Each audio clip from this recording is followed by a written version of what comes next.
السلام عليكم ورحمة الله وبركاته. النهاردة هنعمل مع بعض البانيه بطريقة جديدة. معانا بصلة ناعمة قوي اللي هي ناعمة خالص، وعليها كيس كاتشب. انا ضفت كيسين من الكاتشب، معلقة فلفل اسمر زي ما حضراتكم شايفين كده اهو، ومعايا معلقة كمون. يا ريت تجربوا طريقتي مش هتندموا ابدا، اجمل طريقة. توم باودر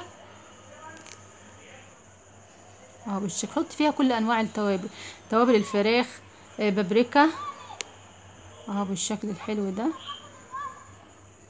ومعلقة شطة صغننة، نص معلقة عشان يبقى سبايسي. وهنا معانا اللي هو التوابل اللي هي معلقة كمون كمان، زودت الكمون عشان تبقى ريحته حلوة. ومعايا هنا معلقة ملح، معانا الملح اهو بالشكل الحلو ده كده. لا 3 معالق من اللبن او 4. وهنا الملح، لا انا نسيت معلش، انا اسفه. هنا حطيت كام معلقه من اللبن. لو عندك زبادي حطي زبادي، بس معلش انا مش عندي زبادي فانا ضفت اللبن مكان الزبادي.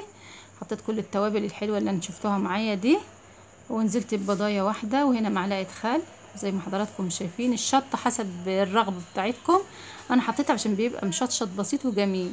ونص ليمونه كده. وهنقلب كل التوابل الحلوه دي مع بعض. لو عندك زبادي حط زبادي وبلاش اللبن. انا علشان مش عندي زبادي حطيت كام معلقه من اللبن، يعني حوالي 3 4 معالق كده.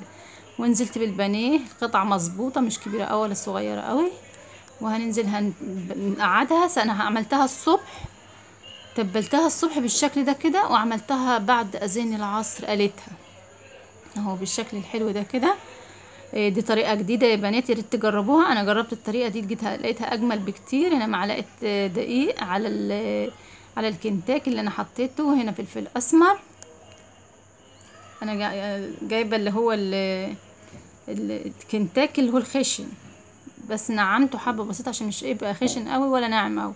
معلقه كمون ومعلقه ملح ومعلقه فلفل اسمر ومعلقتين من النشا زي ما حضراتكم شايفين كده.